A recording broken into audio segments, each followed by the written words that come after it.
तो पहला अपने पास है geometrical isomerism in C double bond C system. C double bond system में अगर अपने को ज्योमेट्रिकल आइसोमर देखना है तो इसके लिए क्या कंडीशन हो सकता है, ठीक है ना।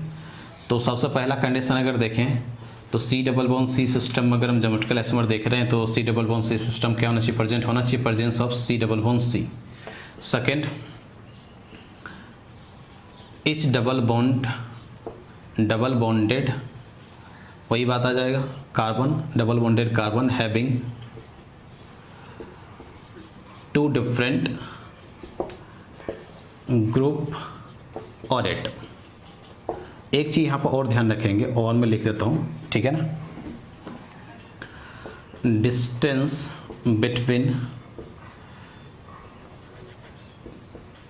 To similar group must be different, ठीक है, ध्यान रखना। देखो हमने ये देखा कि C double bond C system अगर ज्योमेट्रिकल आइसोमेरिज्म का बात करना है तो सबसे पहला बात ये होना है कि सी डबल बॉन्ड सी क्या होना चाहिए, प्रेजेंट होना चाहिए, और हर एक प्रत्येक डबल बॉन्डेड कार्बन के पास दो अलग अलग ग्रुप या आइटम क्या होना चाहिए, प्रेजेंट होना चाहिए। और में हम ध्यान रख सकते हैं, ये अभी काम नहीं आएगा अपने को, क्यूमुलिन में ये बात काम आता है। हम क्यूमुलिन में जब ज्योमेट्रिकल आइसोमर बात करेंगे तब ये अपने को काम आएगा। हम सिर्फ अभी इतना ध्यान रख सकते हैं कि distance between two similar group must be different. दो सिमिलर ग्रुप के बीच का जो डिस्टेंस होना चाहिए, दो अलग अलग जो स्टीरियो आइसोमर होगा वो क्या होना चाहिए, डिफरेंट होना चाहिए, तो वो ज्योमेट्रिकल आइसोमर हो सकता, नहीं तो ज्योमेट्रिकल आइसोमर वो नहीं होगा। तो ये अपने ये जो कॉन्सेप्ट है, ये वाला कॉन्सेप्ट ये अपने को क्यूमुलिन में काम देगा, तो वहाँ उसके लिए हम क्या करेंगे, ये इसको ध्यान रख के चलेंगे, ठीक है। अब एक बात आ जाता अपने पास यहाँ पर, क्योंकि ये वाला हम बात कर ही चुके हैं तो एक ही बार हम सारा मॉलिक्यूल लेके बात करेंगे। तो एक आता अपने पास यहाँ पर stereogenic centre, stereogenic centre S.C। Stereogenic centre क्या होता है, एक ऐसा सेंटर जिसके अलोंग मॉलिक्यूल स्टीरियो आइसोमेरिज्म क्या करे, दिखा सके। अब स्टीरियो आइसोमेरिज्म कहाँ हो सकता है, अगर ज्योमेट्रिकल आइसोमेरिज्म बात करूँ डबल बॉन्ड या रिंग हो सकता है, और ऑप्टिकल आइसोमेरिज्म कायरल सेंटर का बात होता है, ठीक है। तो हम यहाँ पे ये बोल सकते हैं कि जिस डबल बॉन्ड या जिस रिंग स्ट्रक्चर या जिस कायरल सेंटर के अलोंग मॉलिक्यूल क्या करे, स्टीरियो आइसोमेरिज्म दिखा सके, वही उस मॉलिक्यूल के लिए क्या होगा, स्टीरियोजेनिक सेंटर होगा। क्या लिख सकते हैं यहाँ पर, द डबल बॉन्ड और रिंग और chiral centre by which molecule can show stereo isomerism, ठीक है ना। हमने क्या लिखा कि देखो स्टीरियोजेनिक सेंटर में डबल बॉन्ड भी हो सकता है जिसके द्वारा ज्योमेट्रिकल आइसोमर दिखाया जा सकता है, रिंग भी हो सकता है जिसके द्वारा ज्योमेट्रिकल आइसोमर दिखाया जा सकता है, या कायरल सेंटर भी हो सकता है जिसके द्वारा ऑप्टिकल आइसोमेरिज्म दिखाया जा सकता है, जो हम आगे बात करेंगे। तो द डबल बॉन्ड या रिंग या chiral centre by which molecule can show stereo isomerism, ठीक है ना। एक ऐसा डबल बॉन्ड, एक ऐसा रिंग, एक ऐसा कायरल सेंटर जिसके द्वारा मॉलिक्यूल क्या करे, स्टीरियो आइसोमेरिज्म दिखा सके, वही उस मॉलिक्यूल के लिए क्या होगा, स्टीरियोजेनिक सेंटर कहलाएगा, ठीक है ना। जैसे एक छोटा सा एग्जांपल ले लो, CH2 डबल बॉन्ड CH3। क्या इस मॉलिक्यूल में कोई स्टीरियोजेनिक सेंटर होगा? देखो इस मॉलिक्यूल में अगर अपने को स्टीरियोजेनिक सेंटर देखना है तो पहले हम इसका क्या बना ले, स्ट्रक्चर बना ले, और पहले हम ये देख लें कि क्या ये ज्योमेट्रिकल आइसोमर दिखाएगा या नहीं दिखाएगा। तब हम ज्योमेट्रिकल आइसोमर के कंडीशन को अगर चेक करें तो यहाँ पर दोनों ग्रुप सेम हो गया और यहाँ पर दोनों ग्रुप क्या हो गया, डिफरेंट हो गया। इसका मतलब ये ज्योमेट्रिकल आइसोमर नहीं दिखाएगा, क्योंकि ज्योमेट्रिकल आइसोमर दिखाने का कंडीशन क्या होता है, हर एक डबल बॉन्ड कार्बन एटम के पास क्या होना चाहिए, दो अलग अलग ग्रुप होना चाहिए। ये दोनों क्या हो गया, सेम हो गया। इसका मतलब इस मॉलिक्यूल के पास स्टीरियोजेनिक सेंटर कितना हो जाएगा, 0, क्योंकि ये सिर्फ डबल बॉन्ड होना ही स्टीरियोजेनिक सेंटर नहीं होगा, वो डबल बॉन्ड के द्वारा क्या होना चाहिए, ज्योमेट्रिकल आइसोमर्स क्या होना चाहिए, आइसोमेरिज्म क्या होना चाहिए, दिखाना चाहिए। ये इस डबल बॉन्ड के द्वारा क्या कर रहा है, ज्योमेट्रिकल आइसोमर नहीं दिखा रहा है, तो इसलिए स्टीरियोजेनिक सेंटर क्या हो जाएगा, 0 हो जाएगा। जैसे CH3 CH double bond CH CH3 अपने पास है, ठीक है। अगला एग्जांपल देखें तो इसको हम इस तरह से बना सकते हैं। तो अगर देखें तो ये क्या कर रहा है, ये डबल बॉन्डेड एटम हो गया, ये भी डबल बॉन्डेड एटम हो गया, और दोनों डबल बॉन्डेड एटम के पास देख लो दोनों अलग अलग ग्रुप है, यहाँ पर दोनों अलग अलग, ये दोनों में कंपैरिजन नहीं करना है। इस डबल बॉन्ड के साथ दो अलग अलग ग्रुप और इस डबल बॉन्डेड वाले कार्बन के साथ दो अलग अलग ग्रुप। तो यहाँ पर भी देखो H और CH3 H और CH3 है, तो दोनों डबल बॉन्डेड कार्बन के साथ दो अलग अलग ग्रुप है। तो ये क्या करेगा, ज्योमेट्रिकल आइसोमर दिखाएगा इस डबल बॉन्ड के लॉन्ग। तो अगर ये डबल बॉन्ड के लॉन्ग अगर ये ज्योमेट्रिकल आइसोमर दिखाएगा तो इस मॉलिक्यूल के लिए स्टीरियोजेनिक सेंटर कितना हो जाएगा, 1 हो जाएगा, ठीक है ना। तो स्टीरियोजेनिक सेंटर अपने पास क्या हो जाता है, डबल बॉन्ड रिंग या कायरस सेंटर, जिसके द्वारा मॉलिक्यूल क्या कर सकता है, ज्योमेट्रिकल आइसोमर स्टीरियो आइसोमरिज्म क्या कर सकता है, दिखा सकता है। तो वही क्या होगा उस मॉलिक्यूल के लिए स्टीरियोजेनिक सेंटर का बात होगा, ठीक है ना। अब हम बात करते हैं कि जो अपने पास, क्योंकि अभी अपन क्या बात कर रहे हैं GI इन C double bond C system में, तो C double bond C system में जो कॉन्फिगरेशनल नोमेनक्लेचर होता है वो क्या हो सकता है। तो दो कॉन्फिगरेशनल नोमेनक्लेचर होता है, एक सिस ट्रांस होता है और एक क्या होता है अपने पास EZ होता है। तो पहले हम सिस ट्रांस बात करेंगे और EZ हम बाद में बात करेंगे, ठीक है ना। तो देखते हैं अपन नोमेनक्लेचर किस तरह से यहाँ पर C डबल बॉन्ड सिस्टम में अगर ज्योमेट्रिकल आइसोमरिज्म होता है तो उसका नोमेनक्लेचर हम किस तरह से देख सकते हैं। चलो आगे हम बात करेंगे यहाँ पर कॉन्फिगरेशनल नोमेनक्लेचर इन GI। तो और यहाँ पर हम कहाँ पर बात करने वाले, C डबल बॉन्ड C में बात करने वाले हैं। C डबल बॉन्ड C में जो GI होगा उसमें कौन कौन से नोमेनक्लेचर आता है। तो अपने पास दो टाइप का नोमेनक्लेचर आता है यहाँ पर, एक आता है सिस और ट्रांस, ठीक है ना, और एक आता है कैपिटल E या कैपिटल Z, ठीक है। CC या ट्रांस, अगर कोई molecule C double bond C के अलोंग ज्योमेट्रिकल आइसोमर दिखा रहा है, दिखाने के बाद ये नोमेनक्लेचर का बात होगा, दिखाने से पहले नोमेनक्लेचर का बात नहीं होगा, ठीक है ना। मैंने क्या बोला कि अगर कोई molecule C double bond C के अलोंग क्या कर रहा है, ज्योमेट्रिकल आइसोमर दिखा रहा है, दिखाने के कंडीशन को क्या कर रहा है, सेटिस्फाई कर रहा है, तब हम दो नोमेनक्लेचर वहाँ पर क्या कर सकते हैं, यूज कर सकते हैं। एक यूज करते हैं CC या ट्रांस और एक यूज कर सकते हैं EZ, ठीक है ना। सिस या ट्रांस का भी यूज कर सकते हैं। सिस हम तब बोलेंगे जब सिमिलर ग्रुप क्या हो, सिमिलर ग्रुप सेम साइड, एक जैसा ग्रुप एक साइड मिले। और ट्रांस हम तब यूज करेंगे जब अपने को सिमिलर ग्रुप क्या मिले, अपोजिट साइड मिले, सिमिलर ग्रुप अपोजिट साइड, ठीक है ना। सिस हम तब यूज करेंगे जब सिमिलर ग्रुप सेम साइड मिल जाए, और ट्रांस तब यूज करेंगे जब सिमिलर ग्रुप अपने को क्या मिल जाए, अपोजिट साइड। E या Z नोमेनक्लेचर के लिए अपने को सीनियर या जूनियर ग्रुप डिसाइड करना पड़ता है। तो जब हम EZ नोमेनक्लेचर समझेंगे तब हम सीनियर और जूनियर ग्रुप कैसे डिसाइड करेंगे तब हम वहाँ पर बात करेंगे। सिर्फ अभी इतना देख लेते हैं कि सीनियर ग्रुप के हिसाब से EZ या जूनियर ग्रुप के हिसाब से EZ कैसे डिसाइड कर सकते हैं। तो चाहो तो सीनियर ग्रुप के हिसाब से EZ डिसाइड कर सकते हो, और चाहो तो जूनियर ग्रुप के हिसाब से EZ क्या कर सकते हो, डिसाइड कर सकते हो। लेकिन सीनियर कौन ग्रुप होगा, जूनियर कौन ग्रुप होगा, जब हम EZ नोमेनक्लेचर करेंगे तब वहाँ पर बात करेंगे।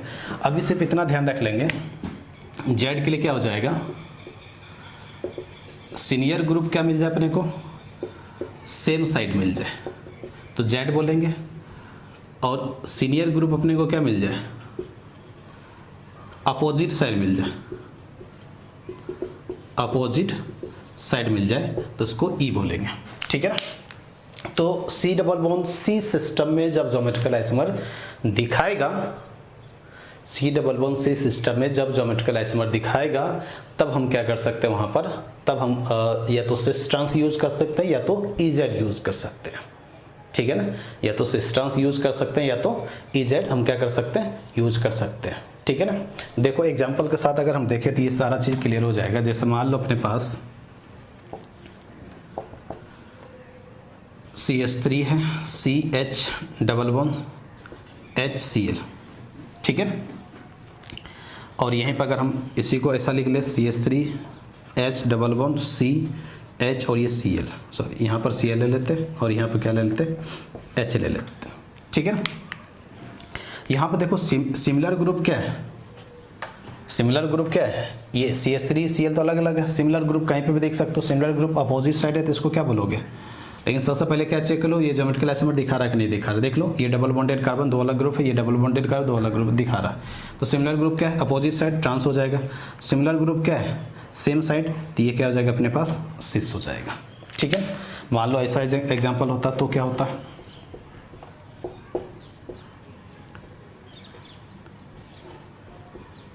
अब यहाँ पर सिमिलर ग्रुप मिल ही नहीं रहा। यहाँ पर अगर देखोगे तो कोई भी सिमिलर ग्रुप मिल जाए तो सिस ट्रांस यूज कर लो, और चारों ग्रुप अलग अलग हो जाए, दोनों डबल बॉन्डेड कार्बन चारों ग्रुप क्या हो जाए, अलग अलग हो जाए, तब अपना मजबूरी हो जाता है कि अपने को EZ यूज करना पड़ेगा। यहाँ पर E और Z में लिख देता हूँ, आगे जब हम डिसाइड करेंगे, जब हम तरीका देखेंगे EZ डिसाइड करने का, तब हम बताएंगे कि ये E होगा या Z होगा। ठीक है ना, तो चारों ग्रुप अगर डबल बॉन्डेड कार्बन के साथ अलग अलग हो जाए तब तो EZ यूज करना अपना क्या है, मजबूरी है। और यहाँ पर सिस ट्रांस अगर देखो तो सिस ट्रांस जो है अपने पास, यहाँ पर EZ भी यूज कर सकते हो और सिस ट्रांस भी यूज कर सकते हो, लेकिन चारों ग्रुप अगर अलग अलग हो गया तब तो सिस ट्रांस यूज कर ही नहीं सकते, क्योंकि सिमिलर ग्रुप सेम साइड या अपोजिट साइड अपने को दिखेगा ही नहीं। और क्या हो सकता अपने पास, और अपने पास यहाँ हो सकता Cl, Br, Cl और H। इसको क्या बोलेंगे अपन, देखो इसको अगर देखेंगे सिमिलर ग्रुप क्या है, सेम साइड है, इसको क्या बोल सकते हो, सिस बोल सकते हो। ठीक है ना, तो जब भी सिस का बात होगा तो similar group same side cis trans, similar group opposite side trans हो जाएगा। और EZ जब भी हम बात करेंगे तो सीनियर ग्रुप क्या हो जाए, सेम साइड तो Z, और सीनियर ग्रुप अपोजिट साइड होगा तो E बोलेंगे। तो EZ जब हम समझेंगे तो वो अपने आप क्लियर हो जाएगा EZ किस तरह से करना अपने को। अभी हम सिस ट्रांस वाले को क्या करेंगे, लेके चलेंगे। तो अब हम कुछ ऐसे एग्जांपल लेते हैं जब आप ये देखेंगे कि वो मॉलिक्यूल ज्योमेट्रिकल आइसोमर दिखाएगा या नहीं दिखाएगा। साथ ही साथ अगर ज्योमेट्रिकल आइसोमर दिखाएगा तो उस मॉलिक्यूल के अंदर स्टीरियोजेनिक सेंटर कितना होगा। ठीक है, तब हम कुछ एग्जाम्पल के साथ यहाँ पर आते हैं। देखो अपने पास ये कुछ एग्जाम्पल है जिसमें अपने को ये चेक करना कि ज्योमेट्रिकल आइसोमर दिखाएगा या नहीं दिखाएगा, पहला ये चेक करना है। दूसरी बात, ज्योमेट्रिकल आइसोमर अगर दिखाएगा तो कितना उस मॉलिक्यूल के अंदर क्या होगा, स्टीरियोजेनिक सेंटर होगा। ठीक है, पहला एग्जाम्पल है। अब देखो ज़्यादा अगर दिक्कत हो तो सबसे बेहतर तरीका है कि पूरा स्ट्रक्चर बना लो इसको। स्ट्रक्चर बनाने के बाद सारा कहानी अपने को क्या हो जाएगा, क्लियर हो जाएगा। तो जैसे मान लो पहले अपने पास है, अगर इसका स्ट्रक्चर बनाओगे तो क्या बनेगा अपने पास, डबल बॉन्डेड जो कार्बन मेन उस पर फोकस करना, एक डबल बॉन्ड अपने पास यहाँ और एक डबल बॉन्ड यहाँ पर है। तो ये कार्बन अगर देखें यहाँ पर, तो यहाँ पर एक CH3 है और यहाँ पे ये क्या H, ये डबल बॉन्ड, और यहाँ पर अगर देखोगे तो एक H हो जाएगा और इधर क्या हो जाएगा, ग्रुप जैसा हो जाएगा ये। ठीक है ना, तो यहाँ से अगर देखोगे तो ये डबल बॉन्डेड कार्बन और ये double bonded carbon H, CH3 H और ये ग्रुप्स अलग अलग हो गया। उसी तरह ये डबल बॉन्ड पर भी अगर चेक करोगे तो दोनों डबल बॉन्डेड कार्बन पर, यहाँ पर दोनों डबल बॉन्डेड कार्बन पर अलग अलग ग्रुप मिलेगा।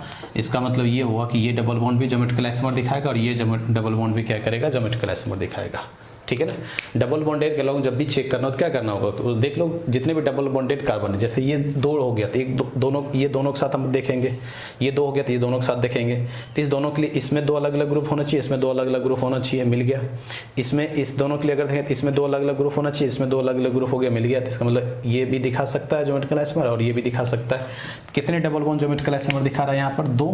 इसका मतलब स्टीरियोजेनिक सेंटर कितना हो जाएगा, 2। जितने डबल बॉन्ड या जितने रिंग या जितने कायरल सेंटर क्या करेगा, स्टीरियो आइसोमर जब दिखाएगा वही स्टीरियोजेनिक सेंटर का क्या हो जाएगा, वैल्यू हो जाएगा। अब देखो यहाँ पर क्या ये दिखाएगा, ये अब इम्पोर्टेंट हो जाता अपने पास। अब अपने पास डबल बॉन्ड ये है, यहाँ पर भी क्या है, कार्बन है, इसके अलोंग देखना। तो ये कार्बन एक हो गया और ये एक कार्बन हो गया, CH3H, ये कार्बन के अलोंग तो 2 अलग अलग ग्रुप हो गया। अब इस कार्बन के अलोंग अपने क्या करना, 2 अलग अलग ग्रुप देखना। तो जब भी रिंग वाले इस तरह से ग्रुप बने तो क्या करो, इधर भी रोटेट कर जाओ और इधर भी क्या कर जाओ, रोटेट कर जाओ। इधर भी रोटेट करने से अगर अलग, इधर रोटेट करने से और इधर रोटेट करने से अगर अलग अलग ग्रुप मिलता है तो समझ लेना वो ज्योमेट्रिकल आइसोमर दिखाएगा।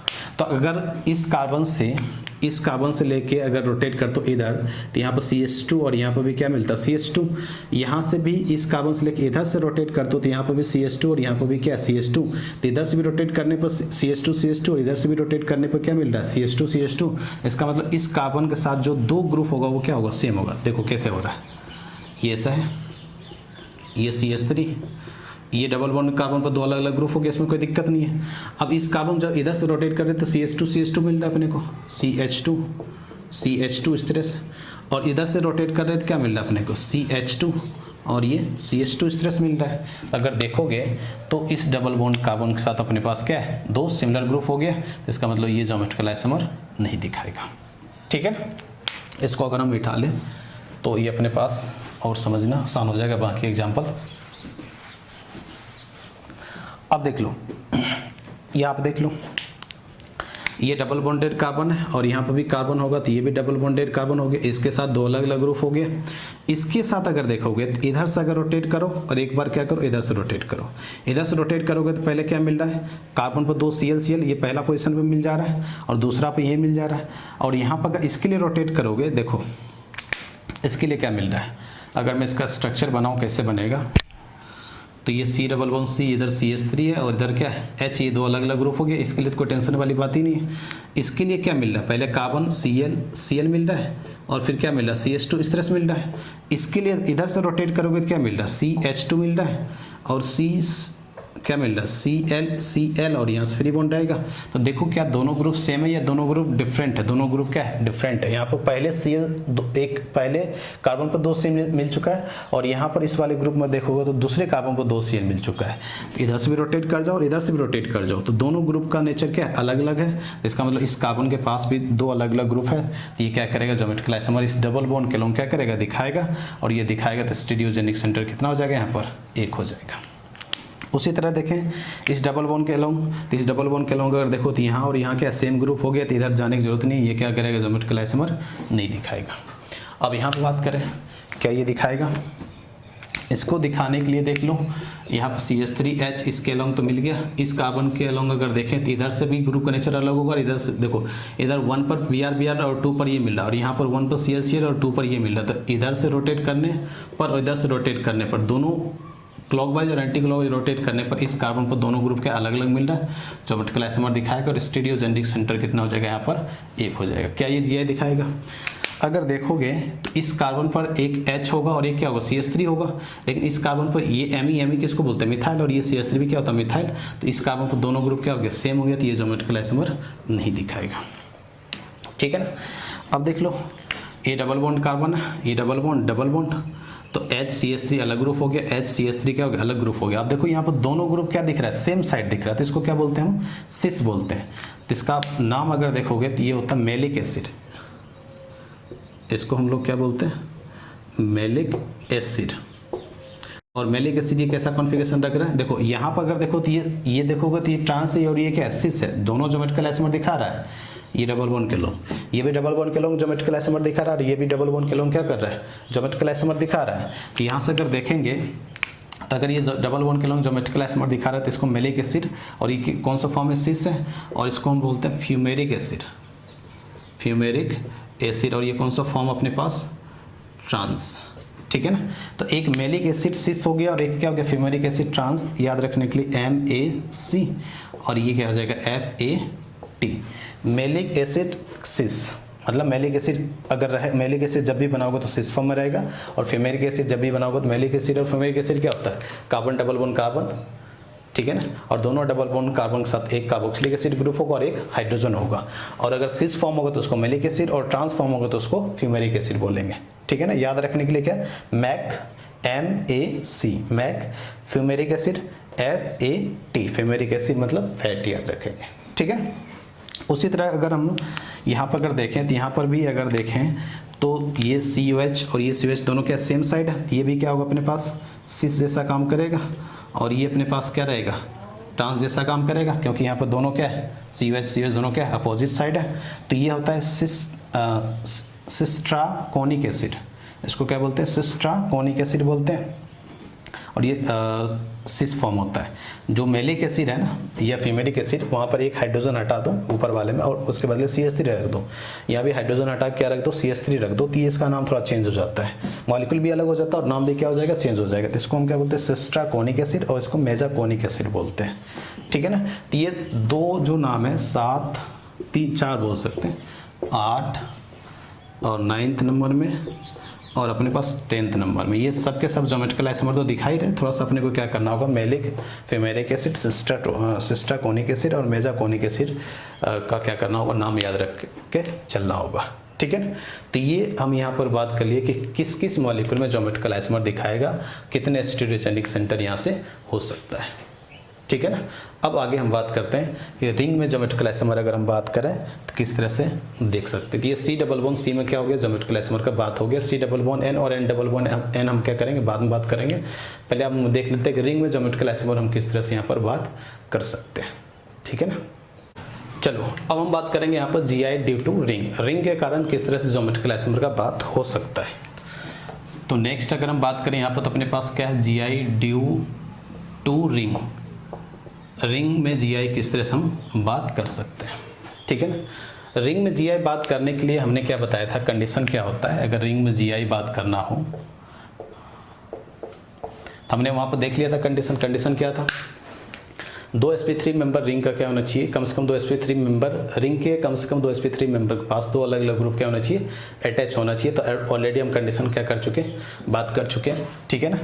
तो अब यहाँ पर हम आ जाते हैं कंडीशन पर, किस तरह से हम क्या कर सकते हैं, इसको समझ सकते हैं, ठीक है ना। समझना एक बार, हमने क्या बोला कि अगर रिंग में ज्योमेट्रिकल आइसोमर का बात करना है, रिंग में ज्योमेट्रिकल आइसोमर का बात करना है तो रिंग में किसी भी 2 sp3 मेंबर के साथ 2 अलग अलग ग्रुप अगर अपने को मिल जाता है तो ज्योमेट्रिकल आइसोमर का वहाँ हम क्या कर सकते हैं, बात कर सकते हैं, ठीक है। अब ध्यान समझना, जैसे मान लो अपने पास ये अपने पता है ये मिथाइल ग्रुप होगा, ये H होगा, ये मिथाइल ग्रुप होगा, ये H, ये भी sp3 है, ये भी sp3 है, दोनों के sp3 है। और तो कम से कम 2 sp3 रिंग के मेंबर के साथ 2 अलग अलग ग्रुप देखना है। तो ये भी HCH3 और ये भी HCH3 हो गया। तो ये क्या करेगा, ज्योमेट्रिकल आइसोमर दिखाएगा। अब ज्योमेट्रिकल आइसोमर दिखाएगा इसका मतलब ये रिंग एक स्टीरियोजेनिक सेंटर होगा, क्योंकि डबल बॉन्ड के कारण अगर जीआई दिखा रहा है तो एक स्टीरियोजेनिक सेंटर डबल बॉन्ड हो जाएगा। जितना भी डबल बॉन्ड के कारण ज्योमेट्रिकल आइसोमर दिखाएगा उतना स्टीरियोजेनिक सेंटर का वैल्यू हो जाएगा। और रिंग के कारण अगर ज्योमेट्रिकल आइसोमर होगा तो रिंग भी एक स्टीरियोजेनिक सेंटर जैसा क्या करेगा, काम करेगा। तो ये रिंग क्या कर रहा है, ज्योमेट्रिकल आइसोमर दिखा रहा है, और ज्योमेट्रिकल आइसोमर रिंग के कारण अगर दिखाया जा रहा है तो इस मॉलिक्यूल के लिए स्टीरियोजेनिक सेंटर अपने पास कितना आ जाएगा, 1 आ जाएगा। अब बात यहाँ पे ये जाता है कि सर ये बताओ कि ये ज्योमेट्रिकल आइसोमर अगर दिखाएगा तो कितने ज्योमेट्रिकल आइसोमर इसके लिए पॉसिबल हो सकता है। ये अब सबसे ज़्यादा इंपॉर्टेंट बात आ गया। अब यहाँ पर जो सबसे ज़रूरी बात होता है कि मॉलिक्यूल के साथ खेलना, प्ले विथ मॉलिक्यूल, इमेजिनेशन अपना जितना बेहतर तरीके से यहाँ से हम कर पाएंगे उतना अच्छे तरीके से हम इसको क्या कर पाएंगे, समझ पाएंगे। किस तरह समझेंगे देखना। अब इसका 2 ज्योमेट्रिकल आइसोमर बन सकता है, 2 कौन कौन सा बन सकता है देखना।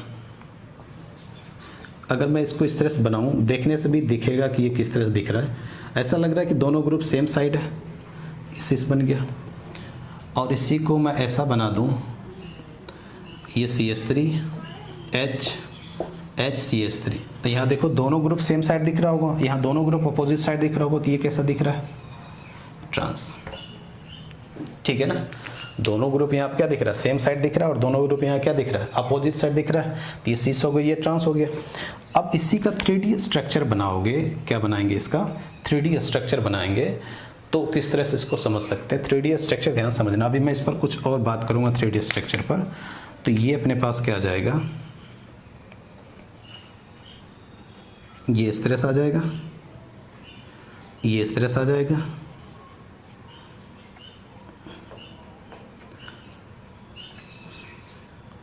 और अपने पास ये इस तरह से आ जाएगा। इसके लिए अगर हम 3D स्ट्रक्चर बनाएं, ये इस तरह से आ जाएगा, और यहाँ से ये इस तरह से आ जाएगा। तो यहाँ पर दोनों CH3 सेम साइड दिख रहा होगा, और यहाँ पर दोनों CH3 क्या दिख रहा होगा, अपोजिट साइड दिख रहा होगा। तो यहाँ से अगर बात करोगे तो ये सिस होगा। अब ये बात समझ में आ रहा है कि दोनों CH3 सेम साइड और यहाँ पर दोनों CH3 के अपोजिट साइड है। तो ये सिस, ये ट्रांस है। लेकिन अगर ये बनाते थोड़ा सा मुश्किल होता है। तो यहाँ पर इसका मतलब क्या है, इसको हम समझते हैं। ये डैश डैश क्या है, ये सॉलिड लाइन आया, तो इसका मतलब क्या है, तो इस पर हम यहाँ पर क्या करेंगे, बात अभी करते हैं। तो जैसे मान लो अपने पास क्या है, CH4 है, ठीक है ना। इस CH4 का अगर बात करें तो अपने पास ये स्ट्रक्चर ऐसा भी हम बनाते हैं, टेट्राहेड्रल स्ट्रक्चर होता है, ठीक है ना। इसको हम चाहें तो ऐसे भी हम बना सकते हैं, इस तरह से कुछ,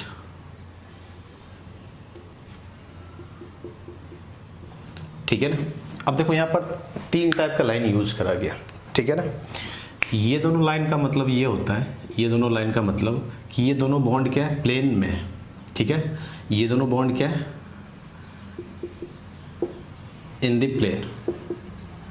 ये दोनों लाइन का मतलब क्या हो गया, दोनों बॉन्ड क्या है, प्लेन में।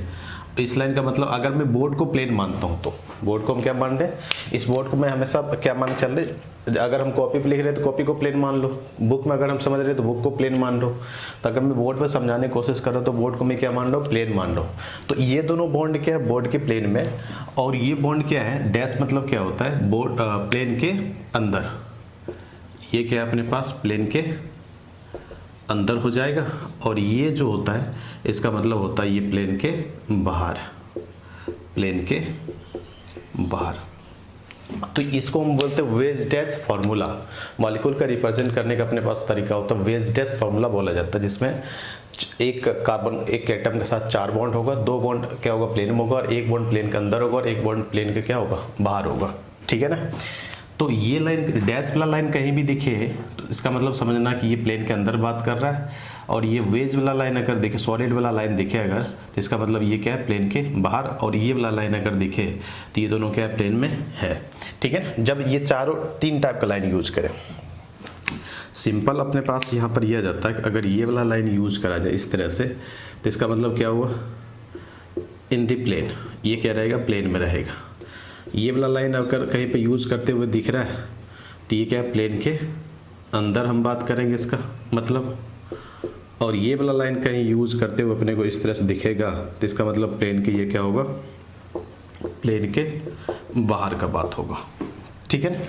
जैसे मैं इसको समझाने की कोशिश करूं, जैसे मान लो अपने पास ये अगर देखें तो अपने पास ये क्या, CH4 जैसा दिख रहा होगा, ये अगर देखोगे तो अपने पास क्या, CH4 जैसा दिख रहा है, और CH4 जैसा इसको मैं कार्बन मानता हूँ बीच वाले को, ये अपने पास क्या है, कार्बन है, ये कार्बन है, ये हाइड्रोजन, हाइड्रोजन, हाइड्रोजन, CH4 है, ठीक है। अब मैं क्या करता हूँ, इसको बोर्ड के प्लेन में रखता हूँ, यहाँ देखना, ये अपने पास क्या है, बोर्ड के प्लेन में। ये दोनों बॉन्ड को क्या मान रहा हूँ, ये और ये बॉन्ड को क्या मान रहा हूँ, बोर्ड के प्लेन में। जैसे ही इस दोनों बॉन्ड को मैंने बोर्ड के प्लेन में माना तो एक बॉन्ड बाहर जाते हुए दिख रहा होगा, एक बॉन्ड अंदर आते हुए दिख रहा होगा, देखो, ठीक है ना।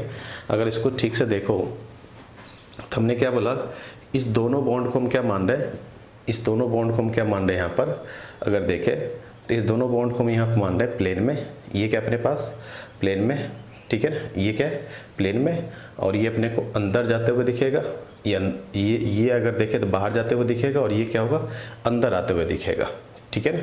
तो ये दोनों लाइन क्या हो गया, जैसे यहाँ पर अगर मैं रखने की कोशिश करूँ, इसको मिलाने की कोशिश करूँ, यहाँ पर देखो इस तरह से, ठीक है ना। तो ये दोनों लाइन यहाँ पर हो गया, और ये प्लेन के अंदर हो गया, ये क्या हो जाएगा, प्लेन के बाहर हो जाएगा, ठीक है। तो इसको हम वेज डैश फार्मूला बोलते हैं। तो यहाँ पर जो 3D रिप्रेजेंटेशन है अपने पास यहाँ पर ये है, तो यहाँ पर दोनों CH3 क्या एक साथ प्लेन के बाहर है, और दोनों CH3 यहाँ पर क्या है, एक साथ अपोजिट है, एक दूसरे के क्या है, अपोजिट है। इसको मैं एक और एग्जांपल समझाने की कोशिश करूँगा, यहाँ पर देखना, यहाँ पर जैसे ये मुझे लगता है सबको दिख रहा होगा, ये 3 कार्बन का अपने पास क्या है, रिंग है। 3 कार्बन का अगर रिंग देखें तो अपने पास, इसको मैं इस तरह समझाने की कोशिश करूँ, अभी मैं इसको क्या कर रहा हूँ, इस प्लेन रिंग को इस प्लेन में मान रहा हूँ, बोर्ड के प्लेन में नहीं मान रहा हूँ, ताकि देखने में अपने को आसानी रहे, ठीक है। रिंग को क्या मान रहा हूँ, बोर्ड के प्लेन में इस तरह से मान रहा हूँ, इस प्लेन में, तो हॉरिजॉन्टली मान रहे हैं। अगर इस प्लेन में अगर है तो देखो दोनों, इसको मैं CH3 मान लो, और इसको H और H मान लो, तो ये दोनों बाहर जाते हुए दिख रहा है, और ये दोनों अंदर जाते हुए, प्लेन के देखो, ये प्लेन अगर है, यहाँ से ये प्लेन है तो ये दोनों बाहर जाते हुए दिख रहा है, और ये दोनों क्या है, अंदर जाते हुए दिख रहा है, ठीक है ना। अगर मैं ऐसा मान लूँगा इसको, ऐसा बोर्ड के प्लेन जैसा, ये बोर्ड के प्लेन जैसा अगर मान लूँगा तो ये दोनों बाहर जाते हुए दिख रहा है, और ये दोनों क्या है, अंदर जाते हुए दिख रहा है। तो यहाँ पर भी सेम बात है, यहाँ पर जो ये वाला स्ट्रक्चर बना हुआ है, ये रिंग को हमने क्या माना, बोर्ड के प्लेन माना, तो ये दोनों CH3 क्या है, बोर्ड के बाहर आते हुए दिख रहा है, और दोनों H क्या बोर्ड के अंदर जाते हुए दिख रहा है। सेम बात अगर हम बात करें यहाँ पर अगला, तो यहाँ पर क्या है, अगर मैं इसको रिंग मानूँ, यहाँ पर इसको क्या मानूँ, रिंग, ये रिंग है 3 कार्बन का, और ये रिंग क्या बोर्ड के प्लेन में, ठीक है ना। तो देख लो ये CH3, ये CH3, तो दोनों एक दूसरे का क्या दिख रहा है, अपोजिट दिख रहा है, और यहाँ पे ये दोनों H और H क्या दिख रहा है, एक दूसरे का अपोजिट दिख रहा है, ठीक है। तो इसको ऐसे भी समझ सकते हो, जैसे मैं रिंग इसको क्या मानूं, बोर्ड, ये क्या है अपने पास बोर्ड का प्लेन है, ठीक है ना, और मान लो कि दोनों CH3 क्या है सामने है, दोनों CH3 क्या है सामने है, और H के प्लेन के अंदर है। और इसी तरह अगर मैं इसको ऐसे कर दूं तो CH3 अपोजिट साइड हो जाएगा, H और H क्या हो जाएगा अपोजिट साइड हो जाएगा, ठीक है ना। तो रिंग को अगर मैं बोर्ड में समझाने की कोशिश करूं तो बोर्ड के प्लेन में मानो, तो ये बोर्ड का प्लेन हो गया, और यहाँ पर एक एटम, 2 एटम, 3 एटम, तो दो sp3 एटम पर CH3 बाहर जाते हुए दिखेगा, और H क्या होगा अंदर जाते हुए दिखेगा, ठीक है ना। तो दोनों अगर बाहर जाते हुए दिखेगा और तो ये क्या होगा सिस होगा, और एक बाहर और एक अंदर जाते हुए दिखेगा तो ये क्या हो जाएगा ट्रांस हो जाएगा। यहाँ पर दोनों बाहर जाते हुए दिख सकता है, क्योंकि हम चाहे तो CH3 के रिस्पेक्ट में भी बात कर सकते हैं, हम चाहे तो H और H के रिस्पेक्ट में भी बात कर सकते हैं। तो दोनों CH3 बाहर जाए या दोनों CH3 अंदर जाए तो भी सिस, ये क्या होगा सिस होगा, और यहाँ पे एक CH3 बाहर और एक CH3 अंदर होगा तो ये क्या होगा अपने पास ट्रांस जैसे यहाँ पर काम करने वाला है, ठीक है ना। तो ये तो अपने पास यहाँ पर बात हो गया कि जब अपने पास साइक्लोप्रोपेन में 2 कार्बन पर, रिंग के 2 कार्बन पर हमने क्या करा CH3 ग्रुप लगा दिया, तो अपने को वहाँ पर कितने ज्योमेट्रिकल आइसोमर मिला, 2 ज्योमेट्रिकल आइसोमर मिला, एक सिस फॉर्म मिला और एक अपने पास क्या मिला ट्रांसफॉर्म मिला, ठीक है ना। या ऐसे भी बोल सकते हैं, एक ऐसा फॉर्म मिला जिसमें दोनों ग्रुप सेम साइड मिला, और एक ऐसा फॉर्म मिला जिसमें दोनों ग्रुप अपोजिट साइड मिला, ठीक है ना। अब आगे तो कुछ एग्जाम्पल पर हम और क्या करते हैं यहाँ पर बात करते हैं। जैसे एग्जाम्पल नंबर 1 में हमने बात करा था ये, तो ये GI दिखाएगा, और GI दिखाएगा कितना बनेगा 2 बनेगा, ये CH3, और चाहो तो किसी एक ही ग्रुप को दिखाओ, यहाँ पर दोनों ग्रुप को दिखाने की हमेशा ज़रूरत नहीं होगा, ये CH3, और एक और बनेगा अपने पास यहाँ पर ये CH3 और ये CH3। हम हमेशा चाहे तो सिर्फ एक ही ग्रुप के रिस्पेक्ट में यहाँ पे दिखा सकते हैं, क्योंकि एक का अगर अपने पास एक कार्बन और एक कार्बन के पास 4 बॉन्ड है, तो 2 बॉन्ड अगर प्लेन में है तो एक बॉन्ड प्लेन के अंदर होगा और एक बॉन्ड प्लेन के बाहर होगा, हमेशा ये बात क्या होता है फिक्स होता है। एक कार्बन पर अगर 4 ग्रुप है तो 2 बॉन्ड अगर प्लेन में तो एक प्लेन के अंदर और एक क्या होगा प्लेन के बाहर। तो मैं अगर चाहूँ तो इसको ऐसे भी लिख सकता हूँ, इन शॉर्ट में हमेशा अपने को सारे बॉन्ड बनाने, मिथाइल के रिस्पेक्ट में अगर देखें तो, क्योंकि अब ये कार्बन है तो ये दोनों बॉन्ड क्या होगा, ये और ये बॉन्ड प्लेन में, तो ये बॉन्ड क्या होगा प्लेन के बाहर, यहाँ पर ये बॉन्ड क्या हो जाएगा प्लेन के बाहर, और दूसरा जो हाइड्रोजन होगा ये बात अपने आप नोन है तो वो क्या होगा प्लेन के अंदर। तो ऐसे भी हम लिख सकते हैं इसको, ऐसा भी लिखना चाहो तो ऐसा भी लिख सकते हैं इसको। उसी तरह इसके लिए अगर हम बात करें तो इसको हम इस तरह से भी लिख सकते हैं, इस तरह से भी लिख सकते हैं, ठीक है। दूसरा अगर अपने पास यहाँ पर जाता है कि क्या ये ज्योमेट्रिकल आइसोमर दिखाएगा, देख लो, ये भी sp3 कार्बन, ये भी sp3 कार्बन, ये भी sp3 कार्बन, तीनों sp3 कार्बन के पास 2 अलग अलग ग्रुप यहाँ पे क्या है अटैच, और तीनों sp3 कार्बन के पास अगर 2 अलग अलग ग्रुप अटैच है तो अपने को तो कम से कम 2 sp3 कार्बन चाहिए, तो इसका मतलब ये ज्योमेट्रिकल आइसोमर दिखाएगा। और इसके पास अगर स्टीरियोजेनिक सेंटर का बात करें तो अपने पास कितना जाएगा 1, क्योंकि एक रिंग के रिस्पेक्ट में क्या कर रहा है ज्योमेट्रिकल आइसोमर दिखा रहा है, ठीक है सर। ज्योमेट्रिकल आइसोमर दिखा रहा है तो कितने ज्योमेट्रिकल आइसोमर बनेगा इस पर बात करते हैं। देखो, एक तो हम ये हो सकता है कि तीनों मिथाइल को बाहर रखें, प्लेन के बाहर रखें, तीनों मिथाइल को प्लेन के बाहर रखो या प्लेन के अंदर, दोनों बात क्या है एक जैसा ही, ऐसा नहीं कि प्लेन के बाहर और प्लेन के अंदर रखे तो 2 बन जाएगा, ठीक है। जैसे यहाँ पर दोनों मिथाइल को मैं प्लेन के बाहर रखूँ या प्लेन के अंदर, जैसे यहाँ पर अगर देखोगे, जैसे यहाँ पर अपने पास है, मान लो ये रिंग है, ठीक है ना, ये रिंग है, इसको मैं प्लेन के क्या कर रहा हूँ, दोनों मिथाइल को यहाँ पे, इसको मिथाइल मान लो, इसको मिथाइल, दोनों मिथाइल को प्लेन के बाहर रख रहा हूँ। अब मैं इसको ऐसा कर देता हूँ, तब दोनों मिथाइल प्लेन के अंदर गया, तब पर भी दोनों मिथाइल क्या सेम साइड तो ही है, और सेम साइड अगर है तभी भी ये क्या रहेगा सिस रहेगा। तो यहाँ पर दोनों मिथाइल प्लेन के अंदर हो या दोनों मिथाइल प्लेन के बाहर हो तो भी क्या रहेगा अपने पास एक ही बात होगा। तो उसी तरह यहाँ पर अगर देखें इसके लिए, तीनों मिथाइल को प्लेन के बाहर रखो या अंदर रखो, वो क्या रहेगा एक ही जैसा ज्योमेट्रिकल आइसोमर बनेगा। तो इसका कितना बन सकता है, तो सबसे पहला तीनों मिथाइल को हम क्या करें प्लेन के बाहर रखें, तीनों मिथाइल को हम क्या करें प्लेन के बाहर रखें या प्लेन के अंदर 1 बन जाएगा। अब क्या कर लो, 2 को बाहर रखो, 2 को क्या करो बाहर रखो, और 1 को क्या करो यहाँ पर अंदर रखो, ठीक है ना। 2 को बाहर, 2 को बाहर और 1 को अंदर, या 2 अंदर 1 बाहर भी क्या रहेगा, सेम ही रहेगा, क्योंकि इसको जब पलटोगे ना, जैसे अभी हमने क्या बोला कि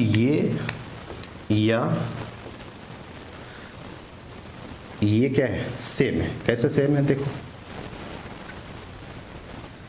जैसे अभी अपने पास ये वाला रिंग है, अभी यहाँ पर इस तरह से रिंग है, CH3 CH3 CH3 तीनों बाहर, इसको मैं ऐसे पलट दूंगा तो तीनों CH3 क्या होगा, अंदर चला जाएगा, तो भी तीनों CH3 क्या रहेगा, सेम साइड ही रहेगा। तो तीनों CH3 यहाँ पर प्लेन के बाहर हो या तीनों CH3 प्लेन के अंदर हो, ये दोनों क्या होगा, एक ही जैसा, दोनों को 2 काउंट नहीं करेंगे। उसी तरह एक प्लेन के अंदर 2 प्लेन के बाहर या 2 अंदर, इसको पलटोगे ये दोनों अंदर चला जाएगा और ये कहाँ जाएगा, बाहर चला जाएगा।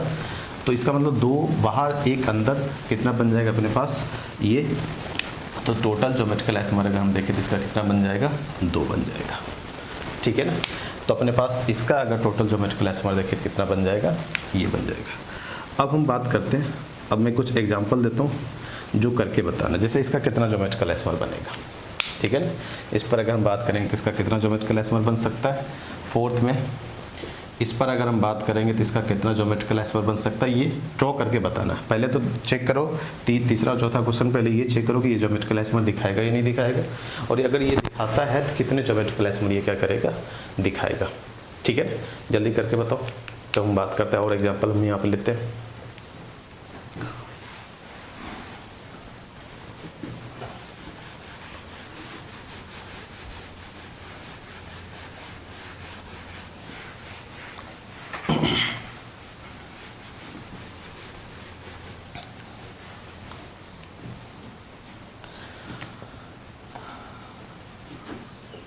देखो इसके लिए अगर हम बात करें कितना दिखाएगा, 2 ही दिखाएगा, दोनों बाहर, दोनों CH3 को क्या रखो, बाहर रखो, और एक बाहर और एक अंदर रखो। ठीक है ना।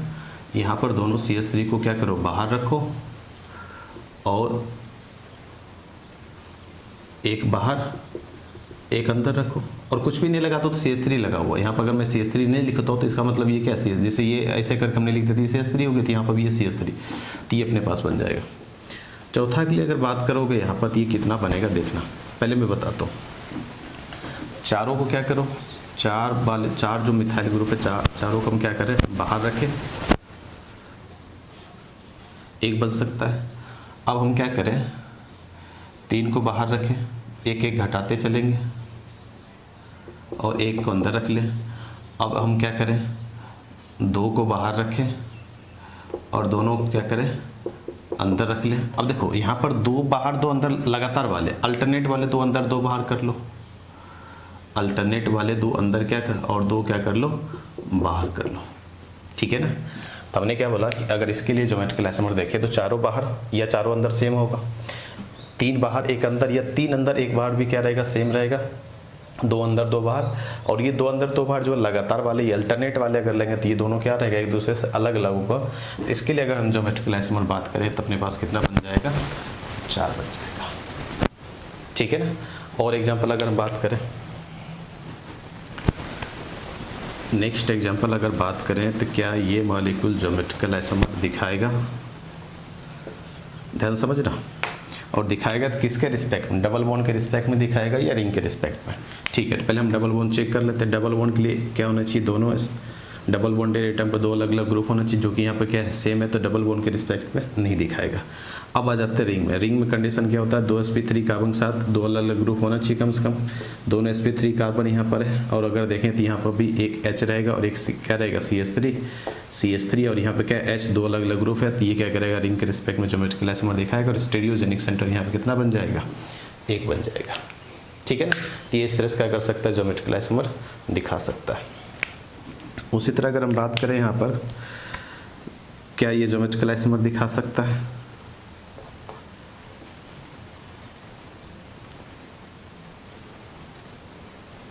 देखो जल्दी से देखो, एक तो ये एटम हो गया और एक लोन पेयर भी हो जाएगा यहाँ पर नाइट्रोजन पर।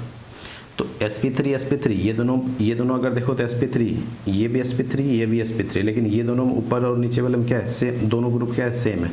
इस पर अगर देखो तो एक मिथाइल और एक H है, इस पर नाइट्रोजन पर अगर देखें तो एक लोन पेयर और एक क्या है, H है। इसका मतलब ये क्या करेगा, ज्योमेट्रिकल आइसोमर दिखाएगा। और ये रिंग अगर देखेंगे तो एक स्टीरियोजेनिक सेंटर जैसा काम करेगा, और एक सिस बनेगा और एक क्या बनेगा, ट्रांस जैसा यहाँ पर बनेगा। ठीक है ना। और अगर हम बात करें यहाँ पर CH3 CH double bond CH,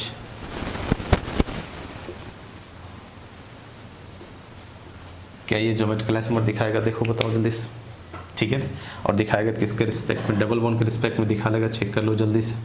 और अगर देखो तो ये भी sp3 कार्बन है और यहाँ पर ये भी sp3 कार्बन, और दोनों के पास दो अलग अलग ग्रुप अटैच है, क्योंकि एक ये वाला ग्रुप होगा और एक हाइड्रोजन होगा, और ये वाला ग्रुप होगा और एक हाइड्रोजन होगा। तो रिंग के रिस्पेक्ट में भी क्या कर रही है? ज्योमेट्रिकल आइसोमर दिखा रहा है, तो इसके लिए स्टीरियोजेनिक सेंटर कितना जाएगा अपने पास?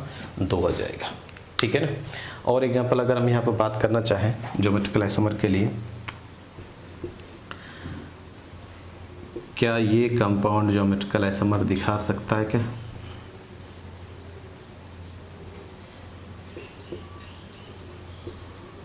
देखो अब यहाँ पर क्या होगा, यहाँ पर अगर बात करोगे तो ये कार्बन और ये कार्बन, इधर से देखना पड़ेगा एक ग्रुप और एक ग्रुप इधर से देखना पड़ेगा इसके लिए, और यहाँ पर इधर से देखना पड़ेगा और इधर से देखना पड़ेगा। अगर इस कार्बन के लिए बात करोगे तो इधर से जाओ तो ग्रुप का नेचर अलग है और इधर से जाओ तो ग्रुप का नेचर अलग। क्यों? ये पहला दूसरा कार्बन पर BR मिल रहा है, पहला दूसरा तीसरा चौथा कार्बन पर BR मिल रहा है। तो इस कार्बन के लिए दोनों ग्रुप अलग है, उसी तरह इस कार्बन और इधर के लिए देखिए दोनों ग्रुप क्या अलग है। और ये क्या करेगा? ये डबल बॉन्ड के रिस्पेक्ट में ज्योमेट्रिकल आइसोमर दिखाएगा। और स्टीरियोजेनिक सेंटर अगर बात करें तो ये कितना हो जाएगा? यहाँ पर ये हो जाएगा, ठीक है ना। उसी तरह अगर हम बात करें, क्या ये कंपाउंड ज्योमेट्रिकल आइसोमर दिखाएगा? देख लो किसी भी डबल बॉन्ड के रिस्पेक्ट में, रिंग में है, रिंग में डबल बॉन्ड के रिस्पेक्ट में तभी ज्योमेट्रिकल आइसोमर दिखाता है जब रिंग का साइज 8 या उससे क्या हो? अधिक हो, उससे कम में नहीं दिखाता। आगे हम इस पर बात करने वाले हैं। तो ये अगर देखें तो ये डबल बॉन्ड के रिस्पेक्ट में नहीं दिखाएगा, ये डबल बॉन्ड ये डबल बॉन्ड ये डबल बॉन्ड के रिस्पेक्ट में नहीं दिखाएगा। अब इस डबल बॉन्ड के रिस्पेक्ट में देखोगे तो इधर ग्रुप का नेचर और इधर ग्रुप का नेचर क्या है? सेम है। इधर भी ग्रुप का नेचर सेम है और इधर भी ग्रुप का नेचर क्या है? सेम है। तो इस डबल बॉन्ड के रिस्पेक्ट में भी ये क्या करेगा? ज्योमेट्रिकल आइसोमर नहीं दिखाएगा। तो ओवरऑल मॉलिक्यूल यहाँ पे क्या करेगा? ज्योमेट्रिकल आइसोमर नहीं दिखाएगा, ठीक है ना। तो कुछ और एग्जाम्पल लेकर हम बात करते हैं यहाँ पर ज्योमेट्रिकल आइसोमर का। चलो अगला एग्जाम्पल देखो,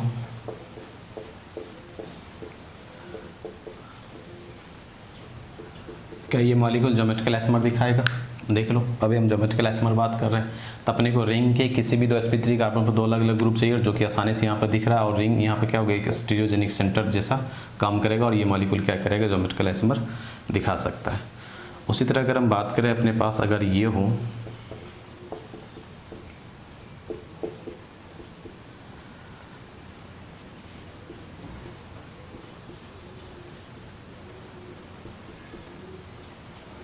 क्या ये मॉलिक्यूल ज्योमेट्रिकल आइसोमर दिखाएगा?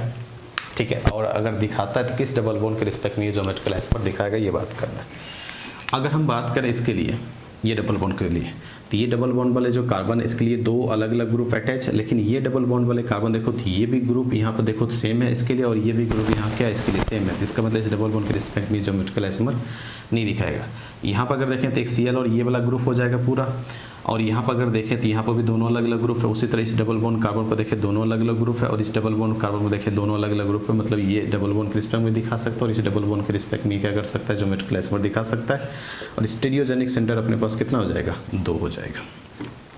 एक लास्ट एग्जाम्पल अपने पास ज्योमेट्रिकल आइसोमर का, कि क्या इसको हम बोलते हैं फॉर्मिक एसिड, सबने इसका नाम देखा होगा। क्या ये ज्योमेट्रिकल आइसोमर दिखाएगा? ठीक है ना। अब ज्योमेट्रिकल आइसोमर हम कहाँ बात करते हैं? डबल बॉन्ड के रिस्पेक्ट में बात करते हैं। ज्योमेट्रिकल आइसोमर जो बात करना होता है वो कहाँ बात करते हैं? डबल बॉन्ड के रिस्पेक्ट में बात करते हैं। तो ऑक्सीजन के पास कितना लोन पेयर होगा? 2 होगा। तो ये डबल बॉन्ड एटम और ये क्या है? डबल बॉन्ड डबल एटम है। तो ये और ये ग्रुप क्या हो जाएगा? सेम, अलग अलग हो जाएगा। लेकिन यहाँ पर ऑक्सीजन के लिए अगर देखें तो ये और ये क्या हो जाएगा? सेम हो जाएगा। तो अभी अगर देखें तो ये ज्योमेट्रिकल आइसोमर नहीं दिखाते हुए दिख रहा है, लेकिन क्या हो सकता है? देखो, लेकिन एक बात यहाँ पर होता है कि क्या ऐसा हो सकता है H double bond O lone pair यहाँ रहेगा और ये रेजोनेंस कर सकता है। रेजोनेंस करेगा तो ये इस तरह से कुछ जाएगा, और आफ्टर रेजोनेंस ये किस तरह से बन जाएगा? O- हो जाएगा, और यहाँ पर डबल बॉन्ड आ जाएगा, और यहाँ पर क्या आ जाएगा? पॉजिटिव आ जाएगा, और एक लोन पेयर इसके पास रहेगा। तो इसको अगर हम ठीक से बना लें तो कैसा आ जाएगा? ये O- आ जाएगा, यहाँ से H आ जाएगा, ये डबल बॉन्ड और एक लोन पेयर और एक H और एक क्या रहेगा? पॉजिटिव। क्योंकि अपने को पता है कि ऑक्सीजन अगर 3 बॉन्ड बनाता है तो एक पॉजिटिव चार्ज रहेगा और एक लोन पेयर उसके पास अभी बचा हुआ रहेगा। अब देखो ये डबल बॉन्डेड वाले कार्बन पर 2 अलग अलग ग्रुप दिख रहा है और ये डबल बॉन्डेड ऑक्सीजन पर एक लोन पेयर वाला ग्रुप और एक हाइड्रोजन ग्रुप दिख रहा है। इसका मतलब ये अगर देखेंगे तो ये नॉर्मल कंडीशन में नहीं दिखाएगा, लेकिन जब ये रेजोनेंस कर लेगा तब तो रेजोनेंस ये क्या कर सकता है, ज्योमेट्रिकल आइसोमर यहाँ से दिखा सकता है।